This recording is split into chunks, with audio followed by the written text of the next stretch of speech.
Welcome, everyone, to Your Purpose for Money. I'm your host, Robroy Wiley, and as an investor coach, I like to challenge the status quo and think differently. So I help my clients actually slay their money demons and find their true purpose for money so that they can reclaim their American dream. And on this show today, I have my co-host, Jim Hogan, mental toughness and emotional intelligence coach. I'm so happy to be here, Rob Roy. I will tell you, we usually get into this pretty quick, and I've just so enjoyed being able to have some input with your clients and some impact on people around the world that we're talking to. And if it resonates with you and need to speak with us, we'll make sure you know how to get a hold of either one of us down the road. Most certainly. And today's topic is going to be emotional intelligence and blind spots. Ouch. Yes, which we all can have. As somebody asked me, as far as being an investor coach, they're like, what's the difference between being an investor coach and a financial advisor? So to take it one step further, because yes, it's great to have a plan, but the best, like the best sports players, they have coaches that help them get to that next level. And one of the things that an investor coach does is help you recognize some of the blind spots that you can have about ways you think about money or interpretations and dealing with either different messages. It runs the gamut from, I've had clients who think sometimes that they don't have enough, are they spending too much, all those things, and kind of help, pull back the veil and help them understand where their blind spots are. So I am, on one hand, very happy that we are talking about the blind spots and emotional intelligence, because I think they're really interconnected. I have the study that I've done on emotional intelligence is just opened my eyes to a human interaction, whether it happens to be how we perceive ourselves or how we express ourselves to others, which is how others perceive us. And they can be very disconnected. Now, all those bring out the blind spots because we don't know, both in knowledge, intelligence, like IQ, the same thing with EQ. We don't know what we don't know. So becoming aware is always that first step. It's one of the most important pieces. I want to start off with just a general definition of emotional intelligence, because there's a lot of parts to it. We're going to really hone in on one or maybe two of them as we move through this conversation. But emotional intelligence really it's a set of emotional and social skills that collectively establish how we perceive, how we express, how we develop and maintain social relationships, cope with challenges, and use emotional information in effective and meaningful ways. And that's 5 pieces to that: self-perception, self-expression, interpersonal, stress management, and decision-making. All those are what build the model of emotional intelligence. And as we dig into each one of those, we're really today going to focus on self-perception, maybe a little bit of self-expression on some of the pieces and parts of that, because that's really where the blind spots show up. It's when you have vast differences in between how I express myself, or I should say how I think I express myself, and how others perceive me. Because when they are disconnected, there's a blind spot. Same thing with information. Yes, especially this day and age, internet, there is a ton of information. I think there is actually more content created in the past few years than has been in centuries. Many centuries. And I don't know what the math is, but it's ridiculous. Like this video cast that we're doing. This is information where people might want to learn more, and they're going to go find more either on the web, or they're going to talk to us and keep digging, because when you're interested in something, there's a lot of information out there. Yes. Yes, most definitely. You know, I think or just in talking about self-perception Mm-hmm. and the self-expression, there is a story, and I haven't ever told you this story, but I think it might play a little bit into what you're talking about, and Good. have a little bit of interest. So back when I lived in Florida, we're going back to like 1992, Mm-hmm. my early 20s. There you go.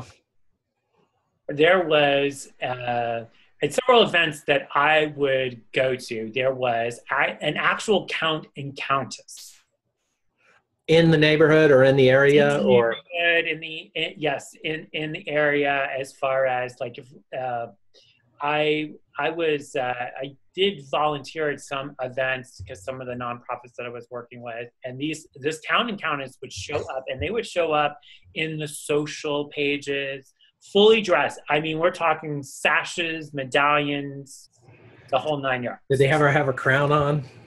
Well, I can't remember, but I do remember the sashes, and that is actually very good. So it came to my mind. I'm like, they were the count and countess D. Hurnell, and Florida.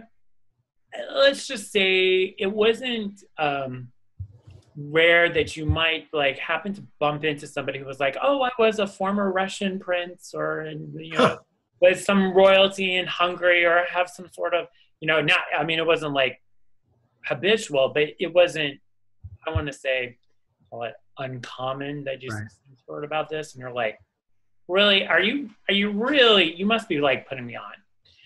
So the count and countess were very philanthropic. As a matter of fact, when I researched, because Google is such a great place, the countess actually lived until 103. She just passed away last year. Wow. Her husband, the count, lived until he was like 91, and he passed like a few years.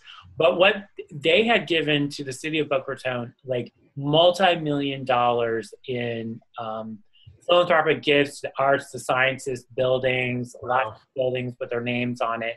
But what really tied into the self-perception was when I Googled them, and I forgot about this, there was an article written by a gentleman in Boca that basically questioned their nobility. Said that they had bought their nobility for $30,000 or $40,000, that they bought this count and countess. And so this subsequently, can't speak there. That's okay. We're only recording this. It doesn't matter.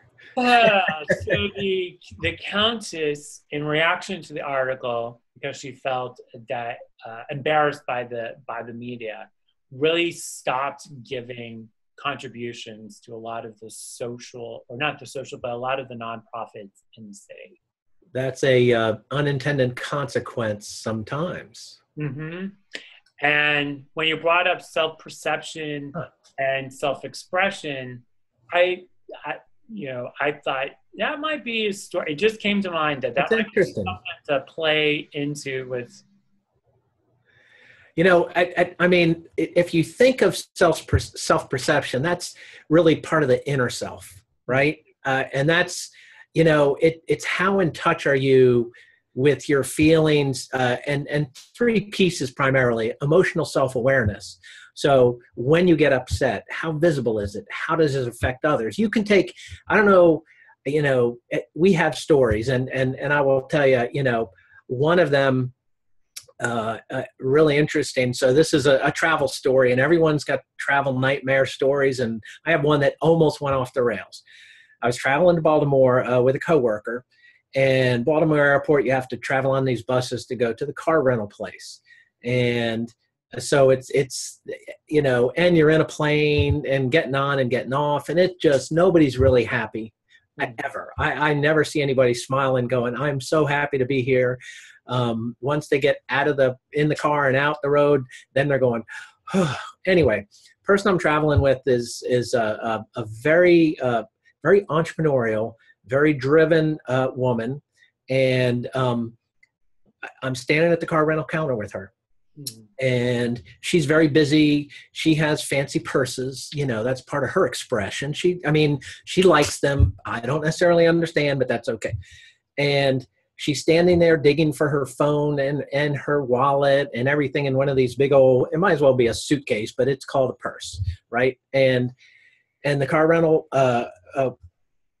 person in front of there is clicking on the keyboard, click, click, click, click, click, click. That's all you hear.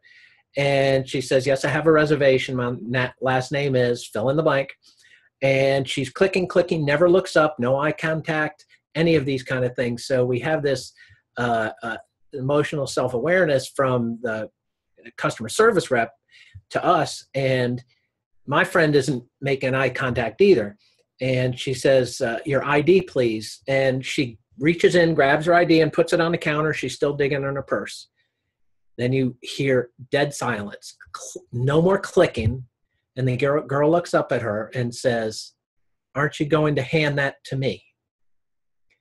And my friend immediately stopped what she was doing, grabbed eyes and said, what?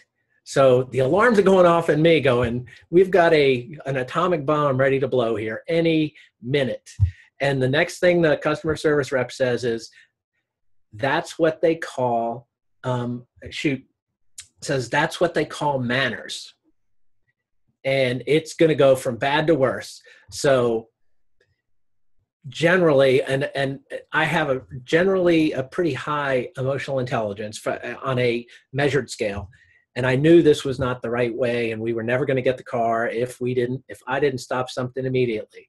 I was able to break my friend's concentration. I put my hand on her arm and gently said, Amy, I got this. And it stopped for a minute and we had a discussion. We walked out of the place with a car and nobody was hurt in that interaction. Some bruises, but nobody was hurt. And neither of them had this emotional self-awareness of what they were doing, what they were saying, and how it was going to affect the other person. And it's like a father or a mother coming home after a bad day at work and yelling at everybody. You know, was it the TV was too loud or the house is a mess? No, it was something going on at work that they brought home, and now everybody's in uproar. I mean, it's truly amazing. No, that is true. That is, and your story actually brought to mind my checkout experience at Office Depot a few weeks ago. Oh, that's a high level of customer service right there. Well, you know, when you're talking about just the interaction, yes, the cashier, when I put down the basket, she said to me, she goes, thank you so much for not slamming down the basket. Wow. She said, so many people come up here and they just slam down the basket and they just start, you know. Oh, wow. Slam down the basket. And I was like, oh, I didn't, you know, and I'm pulling out the items and she's like, oh, thank you.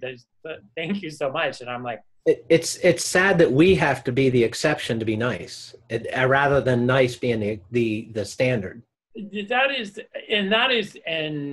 true. And I think in, you know, some cases, years ago, I've been in that cashier salesperson position. So I think, you know, in some cases where I don't want to say I tuned it, like, you know, it might be something, or it just might be my own natural disposition. Right.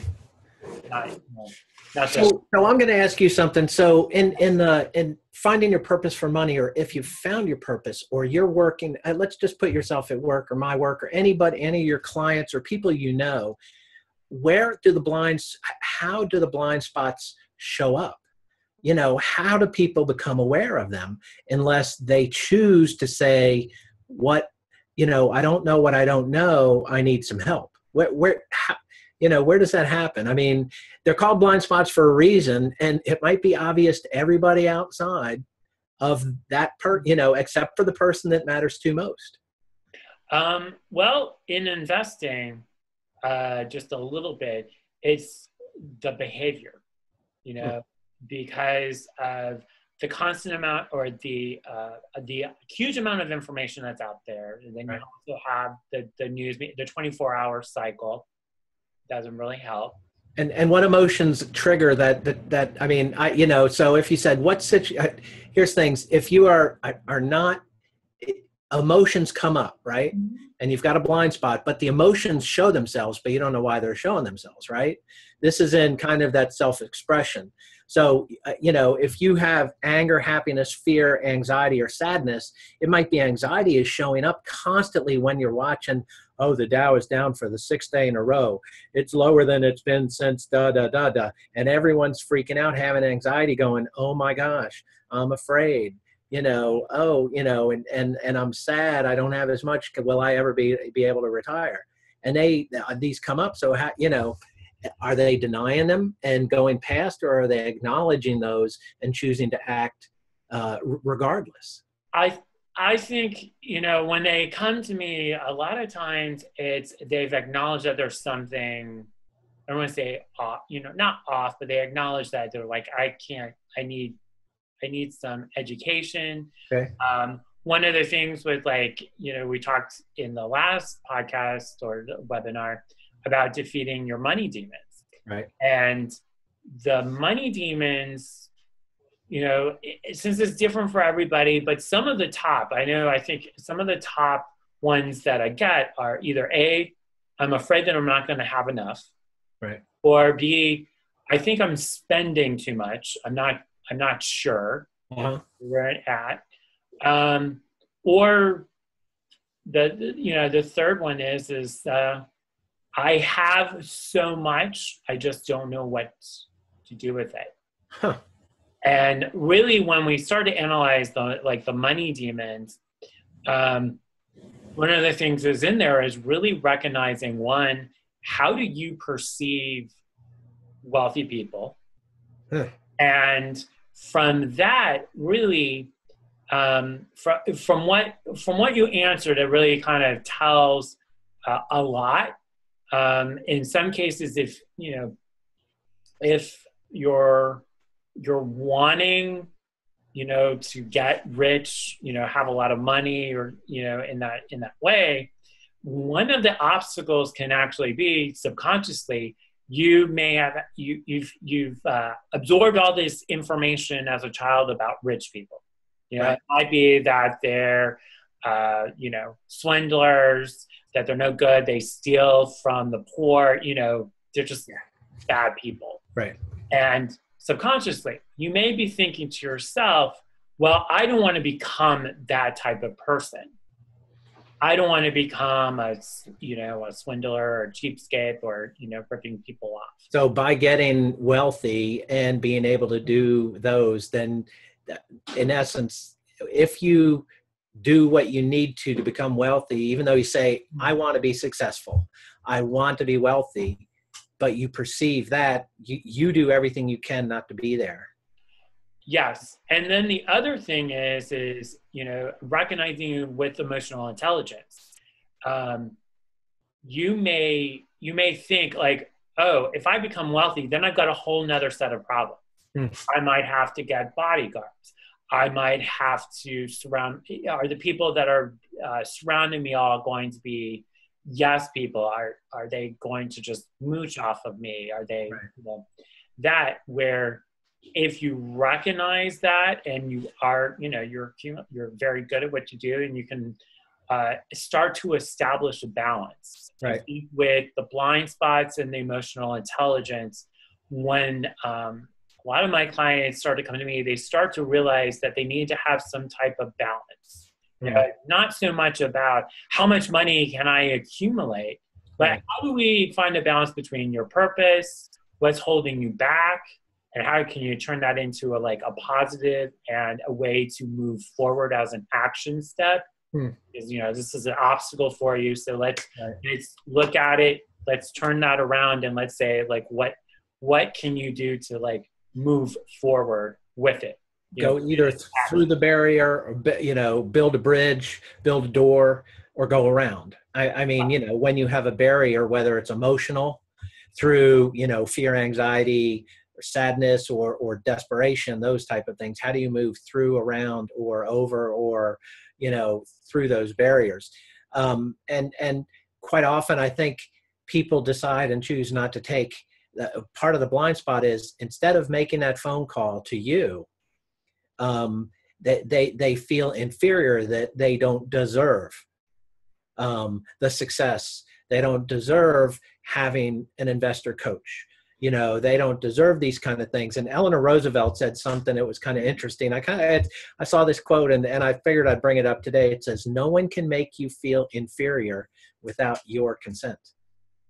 Well, that is true. And I've heard that quote before, and that is a really, really good quote. Excellent. Yeah. I mean, that's part of self-perception, and that's self-regard. The self-regard is that, how comfortable are you with your strengths and your weaknesses? How confident are you? Do you take action in spite of? And are you using your strengths and acknowledging your weaknesses? It doesn't mean you're perfect, but these are all, if you're aware of those kind of things, you can, if you have a healthy self-regard, it's much easier to see the blind spots. It's much easier. Yes. And I think one of the things with what I do, and taking a step further, going above a little, beyond like just financial planning, and doing the investor coach and the coaching, and which some cases gets wrapped up with like life coaching, a little bit of life coaching in there. It's a really important, I think it's a really important piece. One, all the workshops that I do with my clients, I've gone through them multiple times. Oh. And it's one of the things is because it's a topic that really interests me, and I know that it can have such a positive impact, especially on somebody's life when they recognize these blind spots and they do this analysis. Mm-hmm. And in helping them, it kind of sounds cliche, but really helping them reclaim their American dream. It's one of those things that's that the American dream is not some bygone nostalgic idea that we used to have. Right. It's still there. Yep. It's still alive. And regardless of political views or religion or whatever is going on, globally, America is greatest place on earth. The land of opportunity. I got no question about that. Yeah. So I was going to say American exceptionalism, but there is a lot that could be a dirty word. It never knows. I always say, like yourself, warts and all. And if you accept yourself for who you are, your strengths and your weaknesses, and you're being a realist reasonably, you're allowed to stretch. We're allowed to put stretch goals out there, and that's what people like yourself or myself do. We help people become aware of these blind spots, because without discussion, without probing questions, I could ask you, how much do you like yourself? And now I can't answer it because that's something for you. And we are emotional social beings. And that's why we quite often make irrational decisions, because that the emotional decision versus the logical thinking or critical thinking skills go out the door when we have triggers. These emotional triggers make us do something that we really shouldn't, even though we know we should. Your greatest strength, your greatest weakness, even asking a question of your greatest strength, how has that helped you? Give me a situation where that has helped you get through something. That airport scenario is one of mine. I'm very empathetic, and I'm aware of the effect before and as things are happening. So I have a way of diffusing the emotion and bringing back everybody to a reasonable outcome. Never perfect, but a reasonable outcome. That's just one of my strengths. Part of that is empathy. I empathize with the customer service person, that they may not be having a good day and they don't like their job and they're perceived that they're underpaid. And from the business side, we're busy, we're tired, we've been in traveling for 4 hours and tired and just want to get to the hotel room. So we sit down, put our feet up and have a glass of wine, right? So that wraps up our discussion on blind spots and emotional intelligence. Hey, I want to ask you what is, have you found any blind spots during our conversation that you think you might have? Gosh. We didn't prep this, and that's why we get this quizzical look from Robroy. we could say that for the next episode. Well, maybe we'll reveal a blind spot. I have determined that I am easily distracted, and without study, I have to study more than most in order to prepare. At least that's my perception. And when I'm not prepared, I have a lot of fear comes up that I'm not going to be seen as I want to be seen.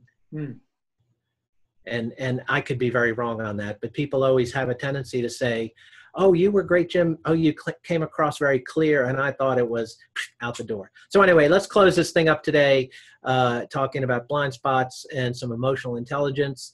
And I know you're going to say, "Hey, Jim, how can people get a hold of you?" So I'll ask that question. Hey, yeah, you need to.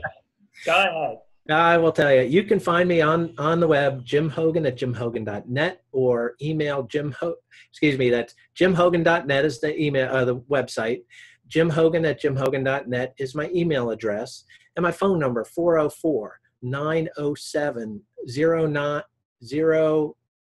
Is that right? I don't remember. 0980. Yeah, 404-907-0980. That is it. We'll have Jim's contact information on the bottom of this video. And how do we get a hold of you? I can be found at, you can go to smartplanfinancial.com, find out more about what we offer to our investors and how to get more information.